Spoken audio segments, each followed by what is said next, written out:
Cannabis Common Sense, the show that tells the truth about marijuana and the politics behind its prohibition.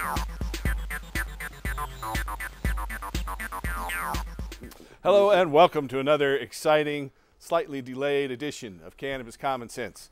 We have a great show for you tonight. Next to me is the godfather of marijuana television here, Mr. Casper Leach. Welcome to the show, Casper.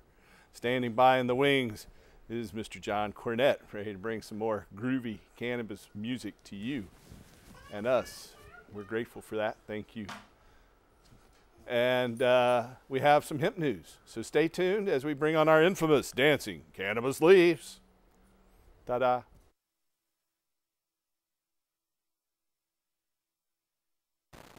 I feel the force.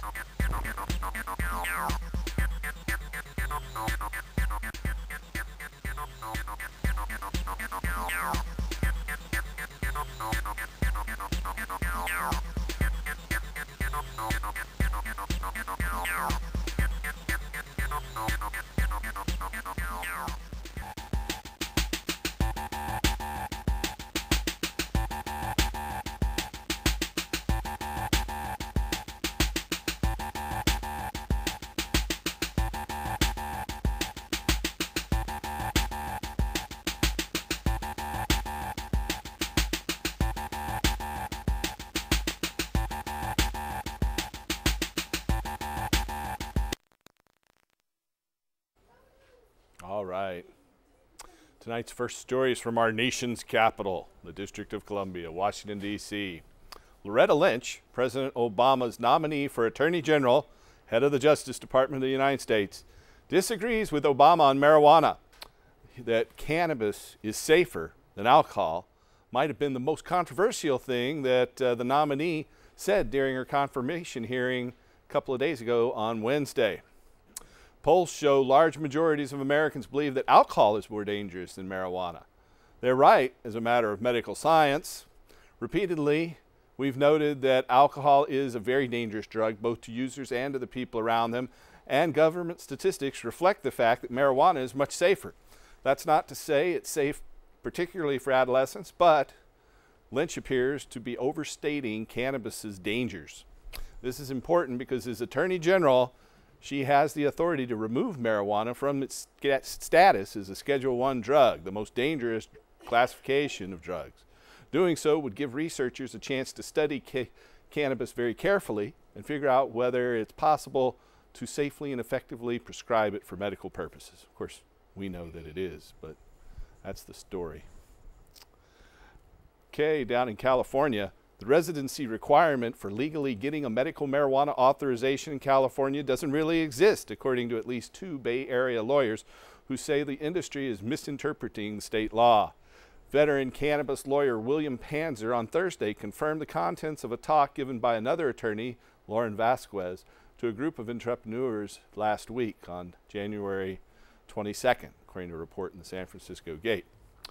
Panzer said, quote, "No, there is no residency requirement. It's just misinformation," end quote. He went on to say, "Why not? My wife hurt her ankle in Florida and had to go to the doctor for pain pills. They didn't say, sorry, you don't live in Florida," end quote. 1 out of every 20 California adults is estimated to have used medical marijuana for a serious condition, and 92% of them believe it was helpful, according to a recent poll. Back on the other coast, Washington, D.C., an updated policy statement issued this week by the American Academy of Pediatrics, or the AAP, calls for federally rescheduling cannabis in order to better facilitate clinical trial research and to promote its pharmaceutical development. The new position statement resolves, quote, "The AAP strongly supports research and development of pharmaceutical cannabinoids and supports a review of policies promoting research of the medical use of these compounds. The AAP recommends changing marijuana from a Drug Enforcement Administration Schedule I controlled substance to a Schedule II drug to facilitate this clinical research," end quote. By definition, Schedule I controlled substances are defined as possessing no accepted medical use. Clinical protocols involving cannabis are strictly controlled and require authorization from various federal agencies, including the Drug Enforcement Administration, the Federal Drug Administration, and the National Institute on Drug Abuse, the latter of which is designated under federal law as the sole provider of cannabis and/or organic cannabinoids for research purposes. The AAP noted, quote, "A Schedule I listing means there's no medical use or helpful indications, but we know that's not true because there's been limited evidence showing marijuana may be helpful for certain conditions in adults," according to Dr. Seth Ammerman, who co-authored the amended policy statement from the American Academy of Pediatrics. The updated AAP resolution also acknowledges that certain types of cannabinoid therapy may provide benefits to adolescents, particularly those with treatment-resistant forms of epilepsy and chronic seizures. It states, quote, "The AAP recognizes that marijuana may currently be an option for cannabinoid administration for children with life-limiting or severely debilitating conditions and for whom current therapies are inadequate," end quote. Last year, the Epilepsy Foundation of America issued a similar resolution citing preclinical data and observational reports on the potential therapeutic benefit of the cannabinoid cannabidiol, or CBD, in pediatric patients, and calling for an end to the Drug Enforcement Administration restrictions that limit clinical trials and research into medical marijuana for epilepsy. Separate language in the AAP's position statement also addresses the social use of the plant, affirming, quote, "AAP strongly supports the decriminalization of marijuana use for both minors and young adults and encourages pediatricians to advocate for laws that prevent harsh criminal penalties for possession and use of marijuana," end quote. By contrast, the statement acknowledges the group's continued opposition to legalization of marijuana, policy change that it alleges poses potential harm to children. The text of the Academy's policy statement is available online at pediatrics.aappublications.org. Again, that's pediatrics.aappublications.org. Well, we've got the Super Bowl coming up this week with our Northwest favorites, the Seattle Seahawks, going up against the New England Patriots. But there's a lot of talk about how marijuana can be used for NFL players' medical conditions. It's time for the National Football League to take a more modern approach to marijuana, according to 3 former Super Bowl champion players who wrote an op-ed in the Huffington Post on Monday. Marvin Washington, Brendan Banjo, and Scott Fujita wrote that, quote, "Many former and current NFL players use or have used marijuana to treat pain associated with injuries sustained on the field," end quote. There is compelling evidence and a body of research showing that marijuana can help treat pain and brain injuries, the players wrote, and they're asking NFL Commissioner Roger Goodell and the league to change policies on cannabis. They say, quote, "First and foremost, the NFL should allocate financial resources to advance medical research on the efficacy of medical marijuana in treating brain injuries. In the case of trauma, a lot of inflammation occurs which affects cognitive functioning and neural connectivity. A compound in marijuana called cannabidiol, or CBD, has shown scientific potential to be an antioxidant and a neuroprotectant for the brain." The players went on in their letter, "In a sport where closed head injuries are common, the league should be doing everything it can to help keep their players healthy during and after their career."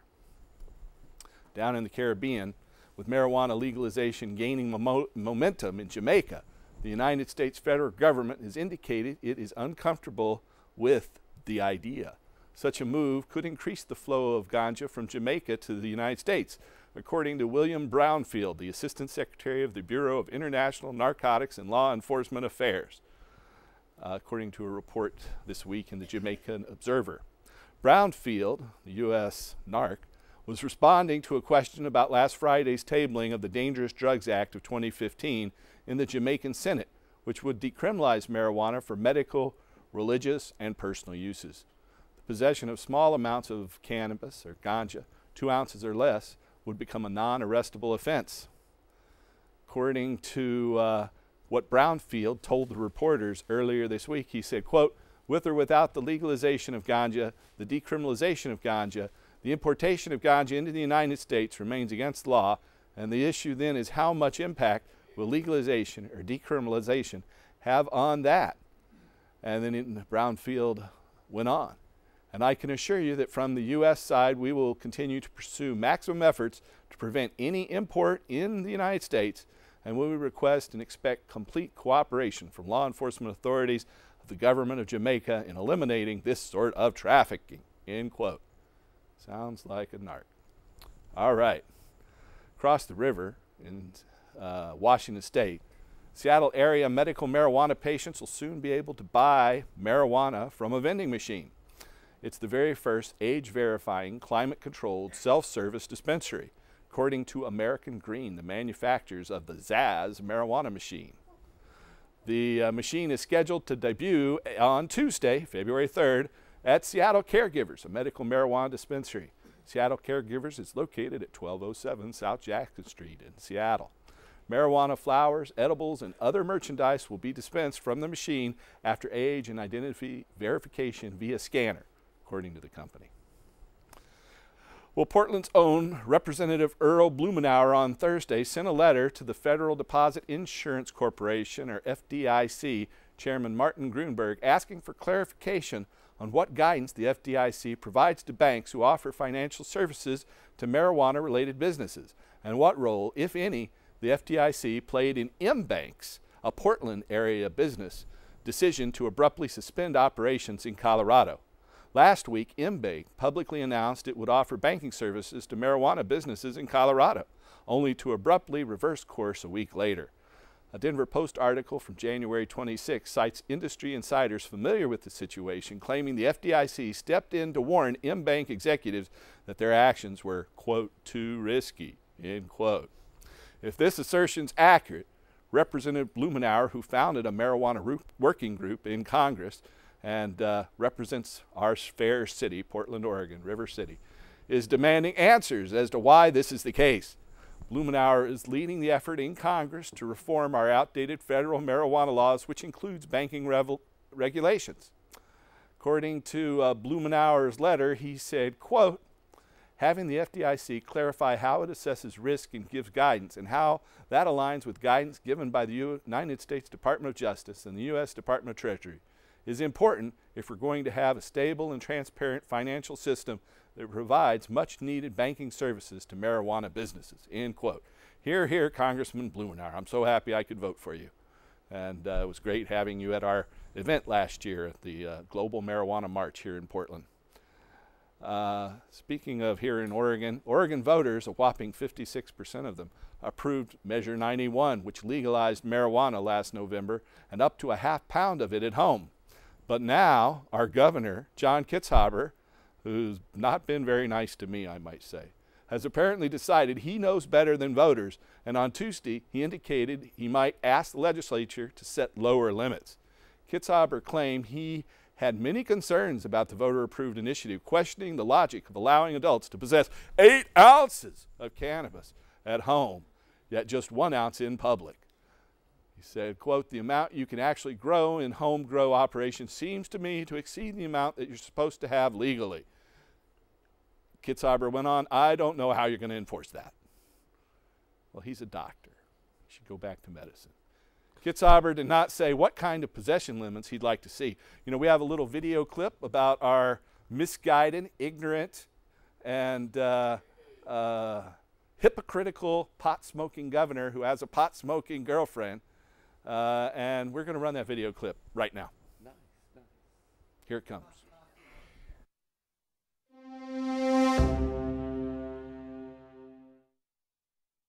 One of it has to do with the home grow provisions, which seem sort of out of sync with a regulated market.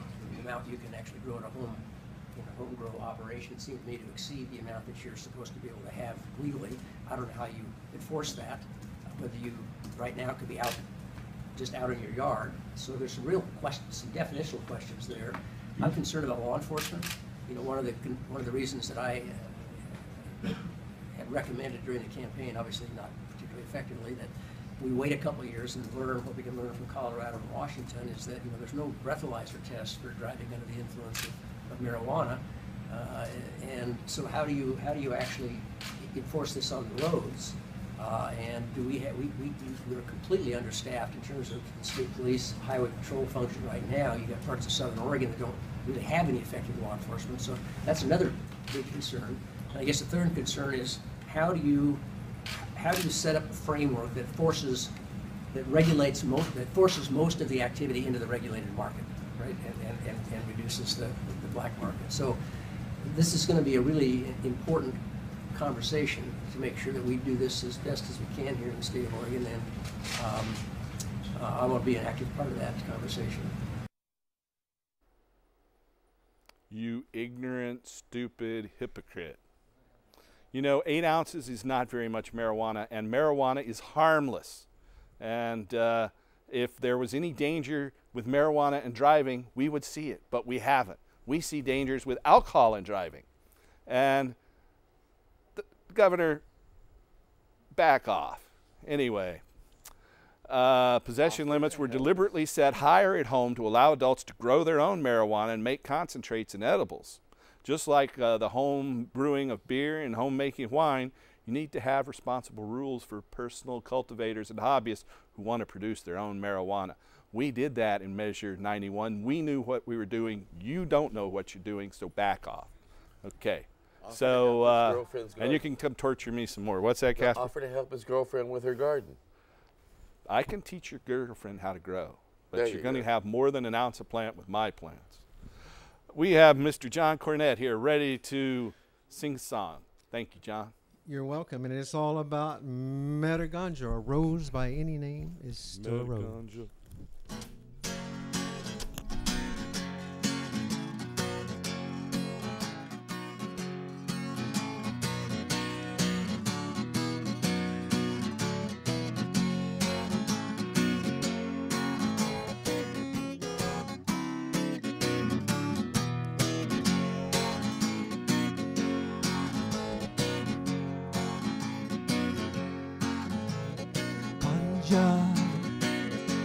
I want Metaganja. Ganja, I want to grow Metaganja. Stick it in the ground, water it down, Metaganja. Woohoo! Ganja, I like Metaganja.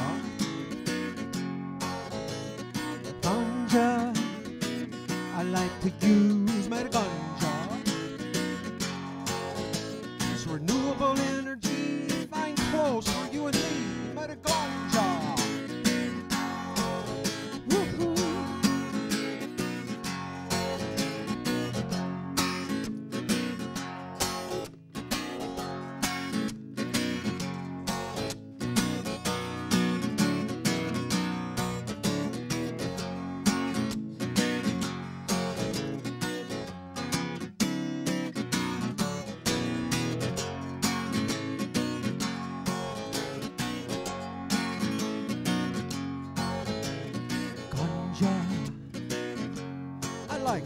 Ganja.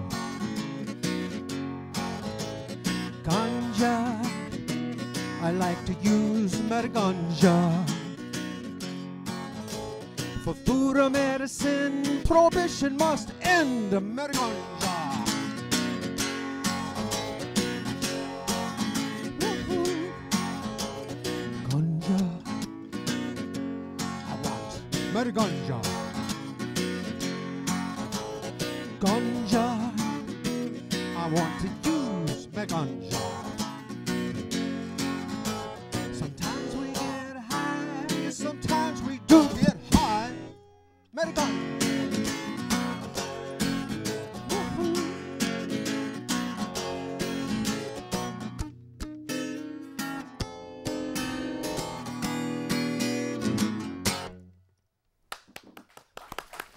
John Cornett.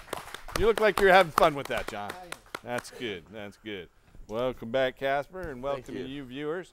If you have any questions or comments for us tonight, we'll be taking your calls at 503-288-4442. That's 503-288-4442. How's it going there? Pretty mellow.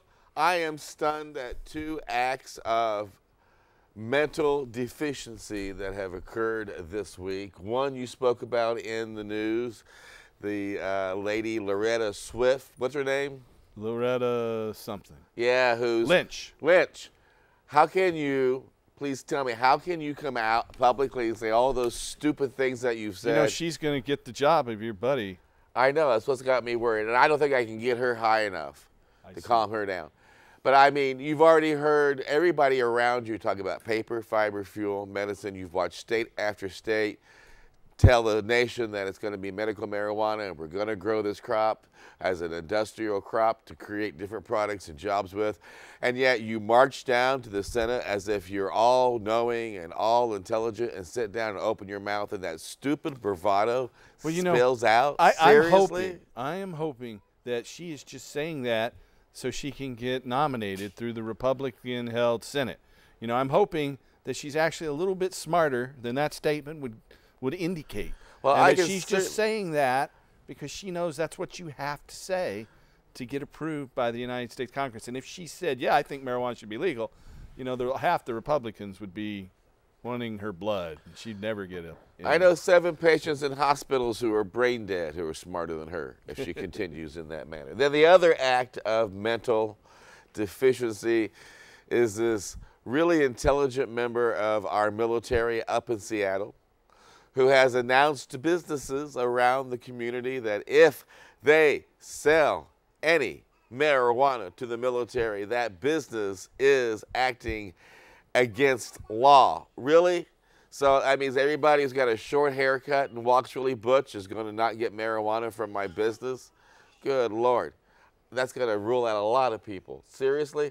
That's like telling the GIs during World War II, don't drink, or telling the GIs and living in Las Vegas, don't go into a house of ill repute. You know, these Who people is this need to just realize that marijuana is not bad. Marijuana is good, and it's good for us. And the sooner we realize that, and the sooner we teach kids that they're safer using marijuana than alcohol, the better off our society is going to be. Correct. But there's so many people afraid of that. And like our illustrious Governor Kitzhaber, who has tortured me in the past, personally. I won't go into that right now. But, you know, Kitzhaber won with like 50.5% of the vote. Well, we got almost 57% of the vote for legalizing marijuana with Measure 91 here in Oregon. So, question from our online people. If you want to watch this online, call up your friends and neighbors. Tell them to tune in to ustream.tv and give us a shout. And you can type a little question into the box there, and through the magic of technology, it will be transferred to me. And so the question is, can a governor be impeached? Oregon residents voted 56% to legalize a 4-plant home grow of cannabis. Governor Kitzhaber should be impeached for his stance on the issue.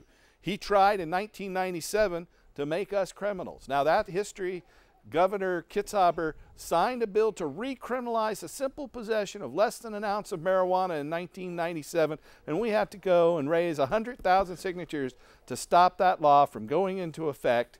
And when the initiative came up for a vote, the referendum, Measure 57, in a vote in 1998, we won with 65% of the vote all across the state. We won every single county in the state. But Kitzhaber took it upon himself to listen to law enforcement. He listens too much to law enforcement. Now, a governor can be impeached, but it has to be by the legislature. A governor can be, and other politicians can be, recalled through a signature gathering process. Well, I don't think just saying such a stupid thing rises to the level of impeachment and recall. But if he supplants the will of the voters and tries to take away the rather small, I think too small, homegrown requirements under Measure 91, we will mount a recall petition campaign to get Kitzhaber out of office. So let the word go out. And when we ran the marijuana initiative, we told the truth at every point about the paper, the fiber, the fuel, the medications that create. Do you think when he was running on his campaign, he told the truth at every whistle stop that he gave a speech at? I mean, he's a politician. How many times did he lie to get elected? And you know, there was that whole thing about his girlfriend who stood next to him when he was being sworn in last month, trying to set up a marijuana grow operation before she knew him. But the word went out from the person who was renting her the property. She wanted to set up an illegal marijuana grow operation in Washington State. And, you know, I have nothing against illegal marijuana grow operations. Hey, I love them. I've done it myself. But, you know, at the same time, you're going to have this hypocrite, and everybody in the state knows you used to smoke pot, Kitzhaber. That's why you've tortured me in the past. But because I talk about that. And as long as you keep saying stupid things like that, it gives us more opportunity to talk about your hypocritical stupidity. So stop that. I wonder if she had a joint in her purse at the inaugural. I don't know. We have a phone call, actually a couple of them standing by. Let's go ahead and take that call. Welcome to the show, caller. Hello, caller. Yes, hello. Hey, how are you? Oh, man, I'll tell you what, I'm doing great. I just want to let you guys know that I've been an Oregonian for 15 years, and I enjoy watching your show. I've worked with you guys when you were working in D.C. and Portland, and you know, it's just a shame to see how the people that we voted in can turn on us and connive their way and connive their lovers to rip us off, double dip, and all he wants to do is just cause more problems because he's a scorned man, I guess. Well, he's listening to these corrupt law enforcement officers, and he's pandering to these law enforcement officers who want to keep their gravy train rolling. But the gravy train for putting us in jail is over, folks. We're not going to stand for it anymore, and we don't need someone cutting back this amount of marijuana we can legally grow. In fact, it needs to be expanded. I mean, if I grow 4 plants outdoors, I could easily harvest 20, 30, 40 pounds. And, you know, that's more than I can use in a year. But I think a lot of people need 3 pounds of marijuana a year. For people who need 3 pounds of marijuana a year, that 8 ounces isn't enough.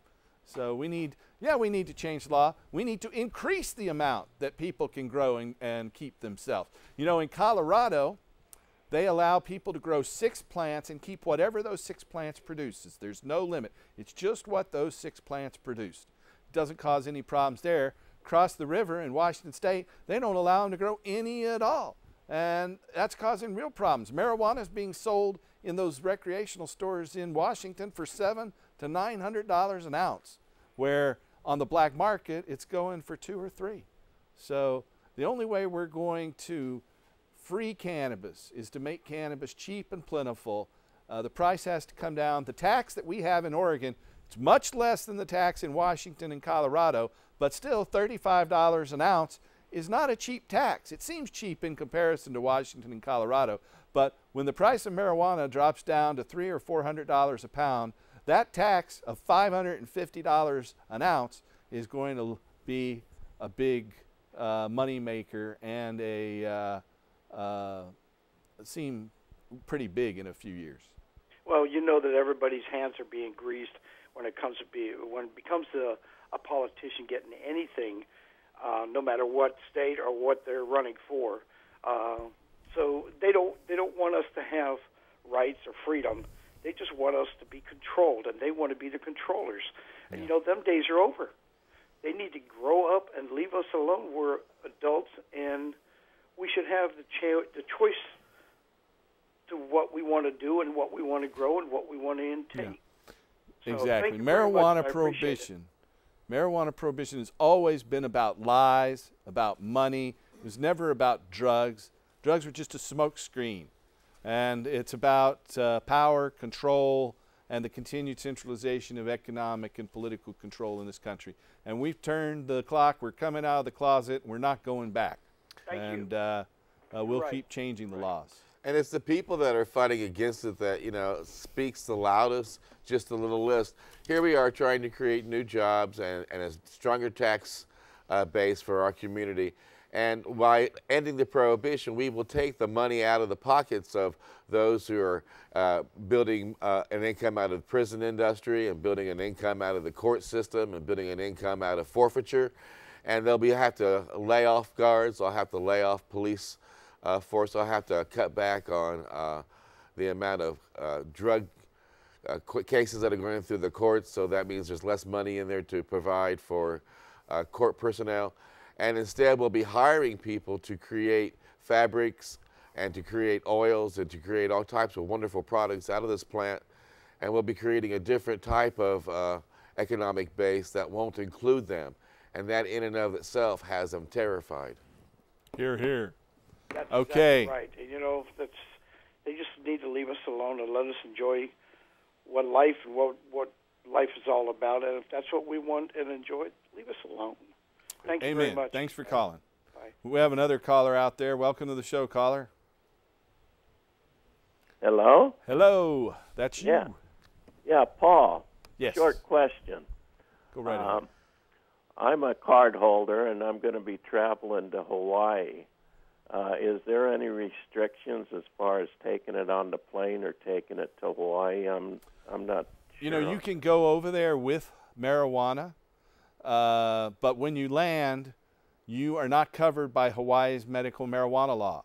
So if someone caught you with marijuana when you're in Hawaii, then you could be in trouble. And so I would recommend what I would do and what I've done many times, because we see patients in Hawaii, is fly over there with it. Carry it on your person on board the plane. They'll let you go here at the airport here in Portland. You don't have to show it to them, but if they find it, show them your Oregon medical marijuana card. Just carry enough so you won't want to bring any back. And you'll be fine. Just, you know, smoke it in a private location. Okay. But while you're there, you're not covered by Hawaii's medical marijuana law. There is reciprocity for people who hold a state card in the state of Michigan, Maine, Rhode Island, Arizona, Nevada, and quite ironically, Washington, D.C. But any place else, you have to have their local card. Okay, well, another thing you're right on about is that governor of ours, that hypocrite. I can't believe he's still in office, and I think his girlfriend's going to take him down. Okay, Paul, thanks. All right, thank you. Bye-bye. Thanks for calling. If you have a question for us tonight, you can call us at 503-288-4442. That's 503-288-4442. Can you see Casper's tie? It's flashing.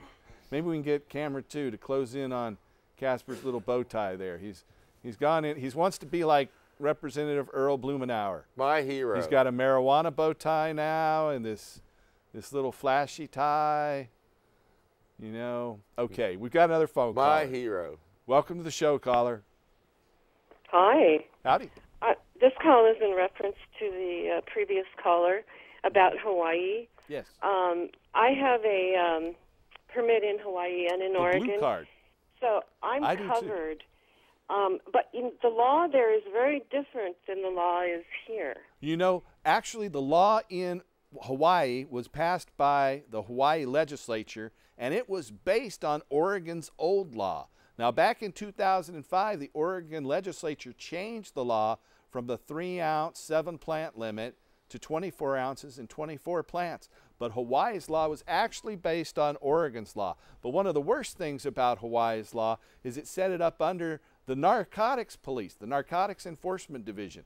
Well, that just ended on January 1st. And on January 1st, the Hawaii Health Department took over the Hawaii program. So I have a Hawaii card too, but go right ahead. You think things will improve? They changed the fee to $135. But anyway, I just did my renewal while I was there in January. Yeah, it used to be the doctor had to pay the fee. And the doctor had to turn the documents into the Narcotics Enforcement Division. And then the doctor got the card mailed back to him. The doctor had to sign the card. And the doctor had to give the card to the patient. And if there was a problem with the card, the doctor had to ask the patient for the card back. But now it's the health department. See, it used to be the doctor paid the fee. Now the patient pays the fee. But anyway, Paul, I was going to suggest to the gentleman that called to take edibles. I carry bread with me. on the plane, going and coming back, usually coming back from Hawaii, and it's just wrapped like pumpkin bread or zucchini bread or whatever, and then you have your edible to take you through your time there if you don't have the card. Yeah, and I always carry my volcano vaporizer and organic marijuana with me, and so you say that. I do that all the time, and I announce it on TV, and nobody ever bothers me, you know. But well, you've got more guts than I do. Or more insanity or something. I don't know. I don't know. I just get a card in Hawaii, so I'm legal when I'm there. Well, you know, we can help patients get their Hawaii cards as well if that's what they want. So we have fine Dr. Daniel Sussat in Honolulu who's happy to help people. Well, and then there's a doctor on the Big Island, too, in Kona. There's several doctors on the Big Island. We've seen hundreds of patients in Hilo and other places. Yeah, there's one on the Kona side, too. So, I mean, if he really is serious about being covering his tail end, he might want to. The thing is, in Hawaii, to get the card, you have to have a Hawaii address. You can't have it if you live in Oregon.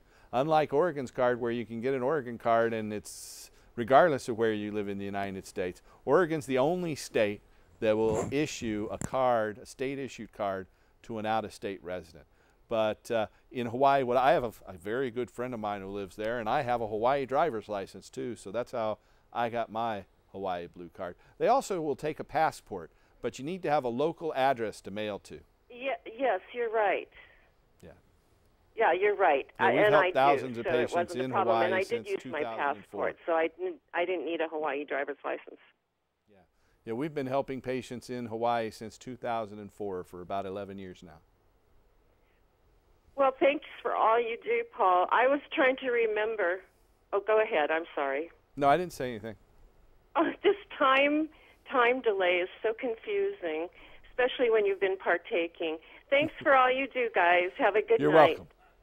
Yeah, we have a little time delay in there to maybe get rid of some obscenity shouters, even though I don't think it never works that way. But we have a couple more calls. Go right ahead. Welcome to the show, caller. Hello, caller. Nope, you're gone. Well, we'll try that other line. Is there a caller there? No? We have a little video.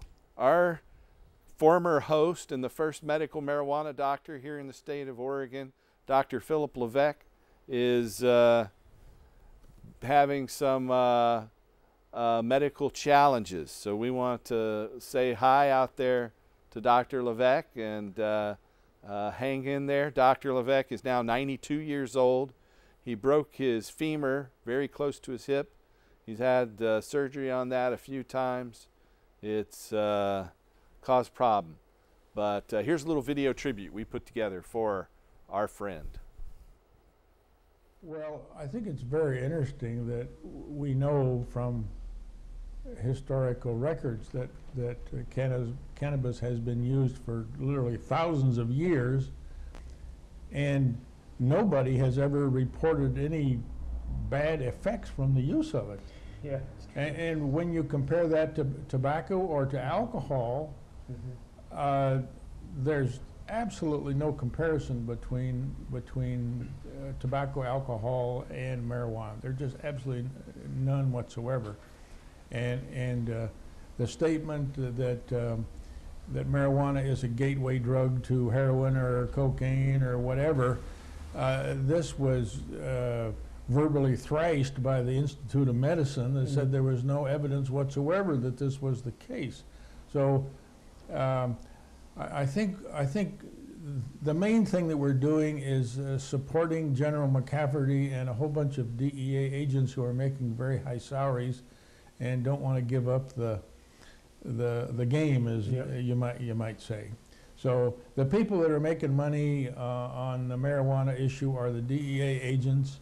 So I guess the federal prisons, the guards in the prisons are probably also recipients of a lot of money from the marijuana business. So exactly. It's really a strange, absolutely bizarre situation that this has gone on. And I can't understand why some of these politicians in Washington, D.C. and elsewhere can't see this or understand it or whatever the right word is. I don't understand it.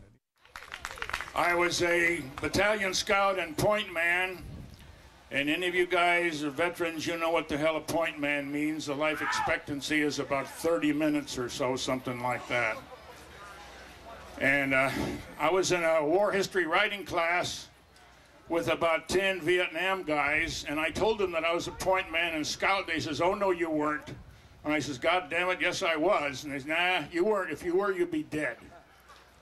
So here I am, mean as hell, and so forth. How many of you read the story in the Oregonian last week about the DEA trying to get hold of your patient's charts? How many of you raise your hands? You read that? Well, let me tell you, the DEA skunks and the local cops are all going crazy because you bastards have permits to use marijuana. When the board took away my license in November 3 years ago, I was really disgusted with this because they thought that they were punishing me. They were not punishing me, they were punishing my 4,000 patients. And I get the idea that they were trying to stop the medical marijuana program. Marijuana is the best drug we have found so far for the treatment of PTSD. And within the last month, I just wrote an article that marijuana prevents PTSD suicides. Mm-hmm. And I got about 1,000 comments on it from all over the country.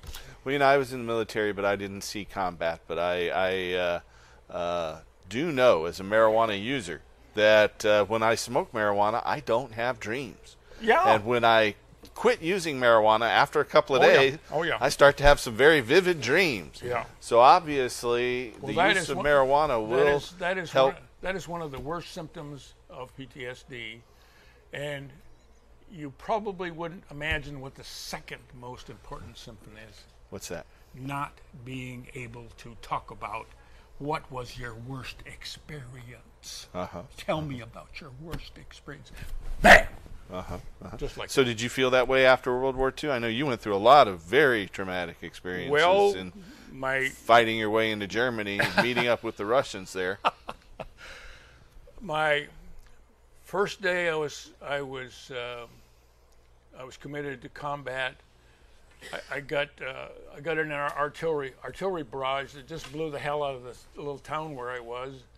And the next day, they hit me with a mortar barrage.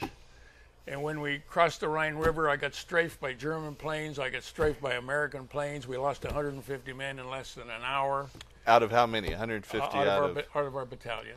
And a battalion is what, about 1,000? About 1,000. So 150 out of 1,000. That's a pretty heavy attrition rate. 15% in an hour. We had my battalion, my division, had the worst casualties crossing the Rhine River. So that is Dr. Levesque. That first clip was on the show back about 1998. You know, what is that, 16 years ago? And then we saw him again about 2005, and then that last clip was about 4 or 5 years ago.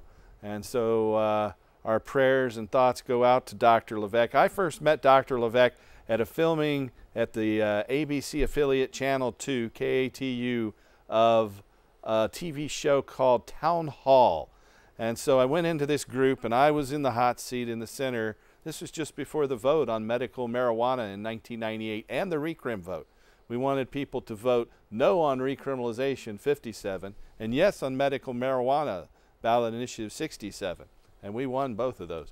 But Dr. Levesque was in the group of people who were against marijuana.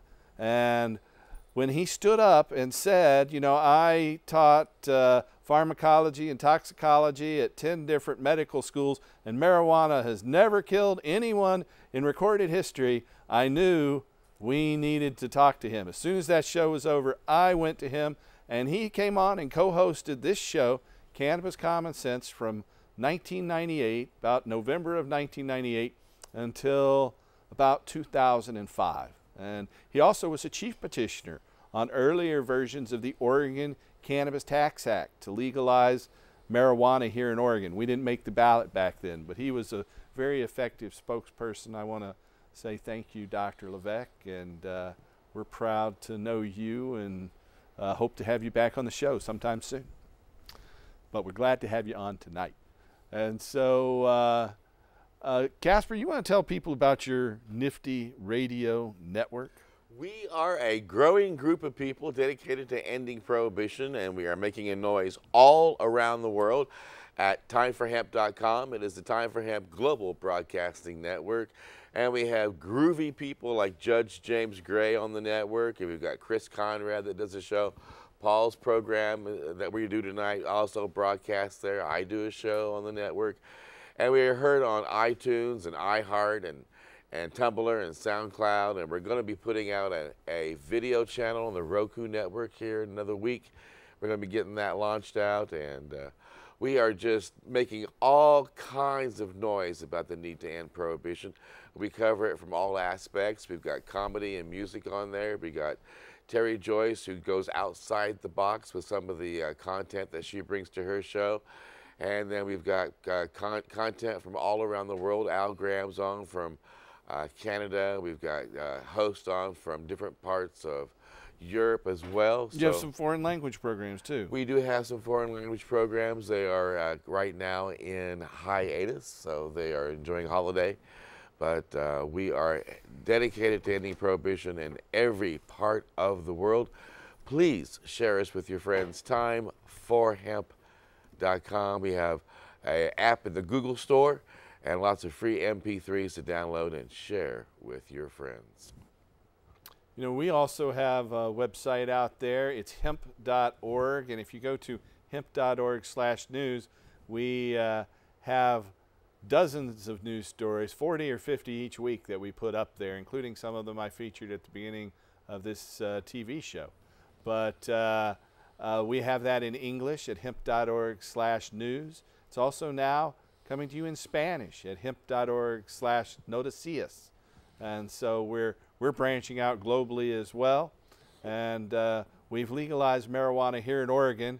Personally, I worked on that for 30 years and put my time and money into making that happen. It took all of us working together to make it happen. But that's not enough. As long as someone's going to jail, as long as they're executing people in Malaysia and Southeast Asia for simple possession of marijuana, the job isn't done. We will continue to work for global cannabis freedom, and we hope to have your help on that.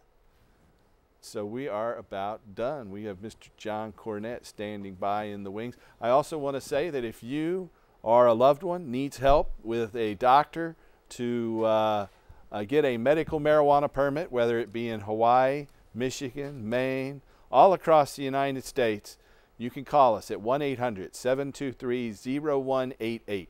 That's 1-800-723-0188.